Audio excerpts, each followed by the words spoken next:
This is another question on research methods, and this lesson we're looking at sampling. In the book we're on page 30 and 31. So you're going to learn about this vital procedure. Sampling is another absolutely crucial procedure everybody has to go through in social sciences. You've got to understand why it is so vital. Yeah? And by doing that, you're developing your skills. Proportions, the mix of people, so that means that keyword, representative sample, reliable, valid. We'll talk about those in more detail as we go through the lesson. Okay? Let's get started. What do we mean by a sample? A sample are the people you choose to study. We can't study everybody. The people we would like to study, the whole group, are called the population. Yeah? If you want to study Afro-Caribbean people, everybody's Afro-Caribbean is your population. You can't study them all, so you pick some of them to study, and the people you pick to study from population are your samples. So the sample are the people you choose to study. So it becomes pretty important that you pick the right people. And you could start with random sampling. This is the first method. It's called random sampling. And it works like this. You pick a certain number of people at random, like you're playing bingo. That's a random sample. You don't say, I want to choose Dave and Bob and Amanda. You choose people at complete random. Okay? You don't know them, it's just chance. You give them a number, you pick them out of a hat.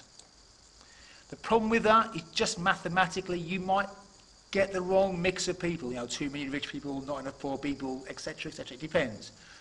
It's not a great, it's okay, but there's a better way of doing it. There's a stratified random sample. You split your population into all the different groups within it. Yeah? Rich people, poor people, old people, young people, Afro-Caribbean, white, Asian. And from each of these pots, you choose a few people. So instead of one random sample, you'd have 7 smaller random samples. And we call that a stratified random sample. The last one sample we're going to look at is the snowball sample.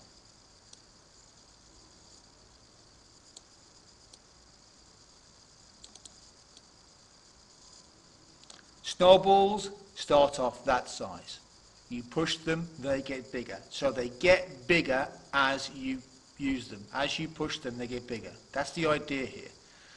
So in a snowball sample,